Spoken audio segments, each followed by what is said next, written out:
What's up guys, WSC Stage Creator back again with another video. Today I'll be giving you my review of Survivor Series 2020. So Survivor Series throughout the years has been one of my favorite shows ever since they started doing the Raw versus SmackDown stuff, and this year it's a little bit different because we're in the Thunderdome and all that, no fans. But starting off on the kickoff show, we did have a little fun battle royal, a Raw versus SmackDown battle royal, and what happened here was there was a lot of good talent in this match, a lot of good mid-carders, upper mid-carders in the match. Ultimately, The Miz ended up winning the match, and I thought going into it, I thought since Big E wasn't in the Survivor Series men's match, they would put him in the Battle Royal and have him win that because, you know, Big E is a favorite going into winning the Royal Rumble, at least on the betting odds. But, you know, with the momentum Big E had, they should have featured him on the show in a prominent way, some fashion, but no, he wasn't in the Battle Royal, and The Miz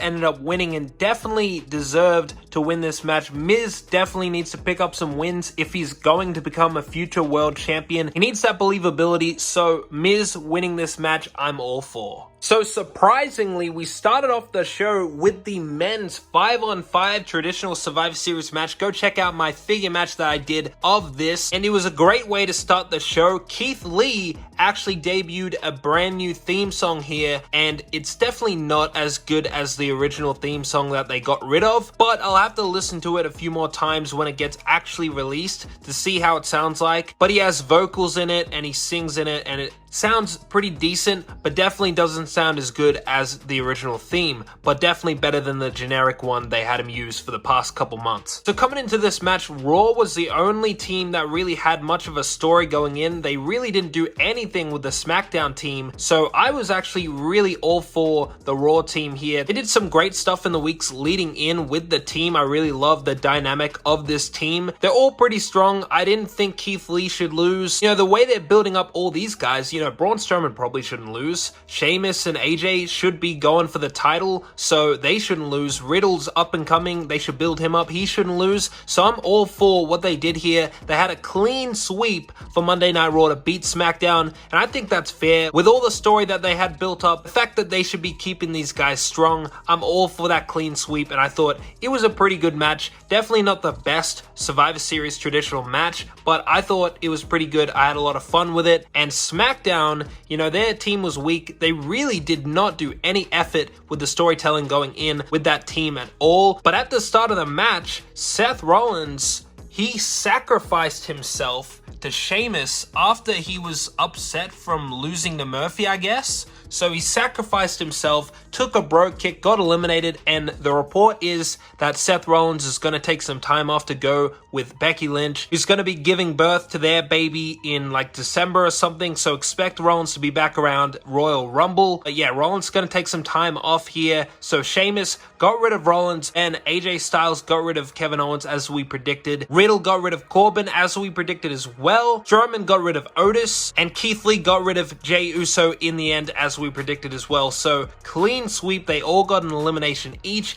and that was really good to see. So then we went on to the Tag Team Champions versus Tag Team Champions match. The Street Profits, the SmackDown Tag Team Champions, took on the New Day in what is a pretty damn good dream match for the tag team division nowadays. And the New Day came out in awesome Gears of War attire. They're promoting that they're going to be characters in the game, and they looked freaking awesome. And Big E did get a spot on the show, I guess, coming out with them. But after the entrance, he just went away. But the awesome attire, the Gears of War attire, I would love to see in action figure form. That would be really great. But these guys had a pretty damn good match. Story throughout the match was Montez Ford selling his ribs. After he went for that massive frog splash, his ribs were destroyed, and the New Day kept working on his ribs. But in the end, they hit a massive blockbuster. He had Xavier Woods on his shoulders, blockbuster off the top rope, 1, 2, 3. The Street Profits win as they should have. They definitely needed this win. The New Day definitely didn't need to beat the Street Profits. And the Street Profits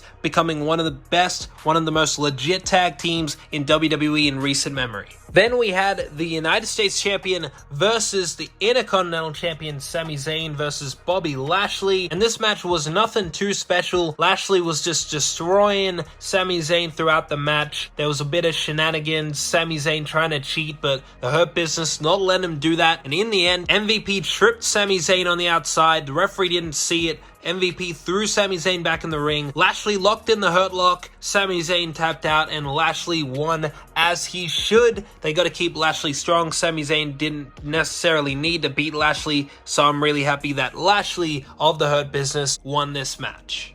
Then we had the women's champions versing each other. We had Sasha Banks versus Asuka for the millionth time. And these women put on a pretty damn good match. A lot of good matches on this card. I wouldn't say that there was any real bad matches. The worst one was probably Lashley versus Sami, but that wasn't too bad at all, really. Sasha and Asuka always put on good matches. Sasha actually wins this match, which is really good. She definitely needed to beat Asuka because Asuka's had her number all this time, but Sasha pulls out the win. She wins with a roll-up. And that makes sense because Sasha doesn't really have a move that she can get the pinfall win. She should really get a finishing move that she can get a pinfall on, and she has the bank statement, but I can't really see her making Asuka tap out, so the roll-up definitely made sense here, and Sasha gets the win. Then we had the women's traditional 5-on-5 Raw versus SmackDown. I'm glad this didn't start the show because they always have the women start the show. That probably wouldn't have been that great of a start. But here, the story was about Lana the past few weeks, Nia Jax,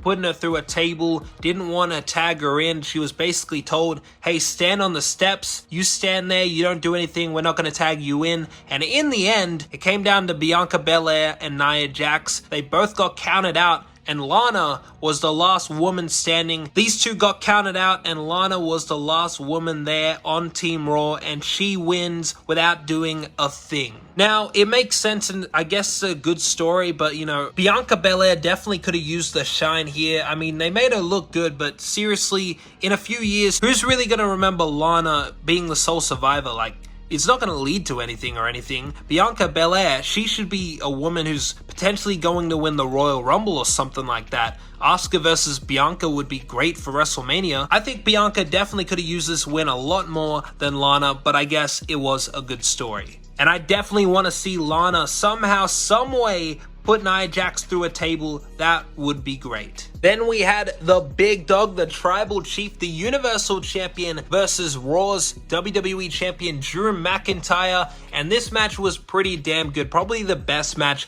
on the show. Very hyped. This could have been a main event of WrestleMania. This was really cool. It's such a shame that this didn't happen in front of fans. But you know what? The Thunderdome is good enough, and this match was pretty damn good. Started out slow, but it picked up really good at the end. Basically, the final moments of the match, Roman Reigns hit a Samoan drop on Drew McIntyre through the announcer's table. After that, Reigns hit a spear through the barricade on Drew, put him in the ring, kick out. Reigns hit another spear. I think he might have hit like 2 more spears, and Drew kicked out of that as well. Then Drew hit the Claymore, which made Reigns hit the referee accidentally. And then Jey Uso came out. Reigns hit a low blow on Drew McIntyre's super kick to Drew, and then the guillotine was locked in on Drew McIntyre, forcing him to pass out. He did not tap out. He passed out to the guillotine. The Tribal Chief wins this matchup. A little bit of cheating, but Roman Reigns stands atop WWE as the top champion with the help of Jey Uso.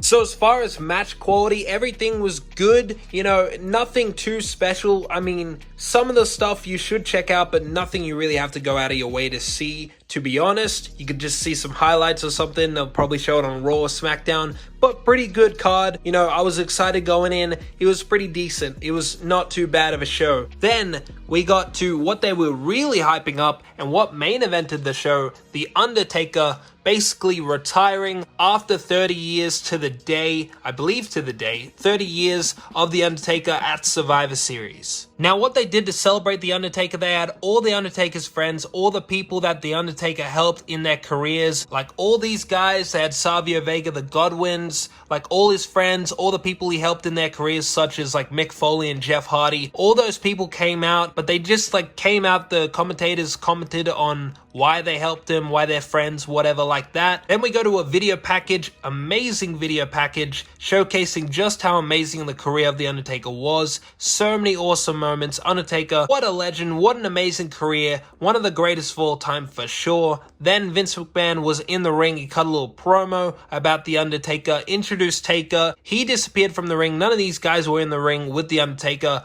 He had a cool entrance. There was like electricity, lightning playing The Undertaker's music, which was pretty cool. There was a thing like elevating The Undertaker to the ring. Instead of using the ring steps, it like elevated him up to the apron. Then Undertaker stood in the ring. They piped in the thank you Taker, the Taker chants. I mean, this would have been really, really nice if it was in front of a crowd, but obviously it can't. But The Undertaker cut a promo in the ring, you know, still in character. He didn't really break character here. Then he did his pose, and then like a hologram of Paul Bearer showed up. That was really, really nice. And basically, I was on the edge of my seat. Like, I was like, oh, are they really going to retire Taker here? Or is somebody going to come out? Is The Fiend going to come out and attack Taker? Like, I was kind of torn. I was like, oh, it would be really cool if The Fiend came out and attacked him. But then it was like, nah, he should really retire here. So I was kind of conflicted, but they did make the right decision. Undertaker retires here. It's only fitting. 30 years of The Undertaker here at Survivor Series, the event that he debuted 30 years later, he retires here. And it definitely needed to happen. There's no point in waiting till the fans come back because you don't know when the fans are going to come back. So Undertaker retiring here at Survivor Series, it was a nice moment. And you definitely have to respect the career that he had. He definitely deserved this moment here at the main event of Survivor Series, retiring. And yeah, what else can I say? The Undertaker is one of the greatest of all time. So that is basically everything that happened here at Survivor Series. Not the most eventful show. It was enjoyable. Nothing too crazy happened here. It was champions versus champions. Not much stories were really told other than that and brand supremacy. Basically, Raw won the night. They didn't tally up all the wins or anything like they've done in previous years. They really didn't pay any mention to it. But basically, I think it was like 4-3 Raw wins, and I thought SmackDown probably would win overall, but Raw wins, that's cool. SmackDown nowadays is the A show anyways, so I guess it doesn't really matter that SmackDown lost here. Pretty damn good show. I enjoyed it. Comment down below what you thought of Survivor Series 2020. I'd love to hear what you guys think. Please smash the like button on this video. Thank you guys so much for watching this review. Comment down below again what you thought of the show. Leave your review down below. Subscribe to the channel if you haven't already, and I will see you all in the next video. Thank you, Taker.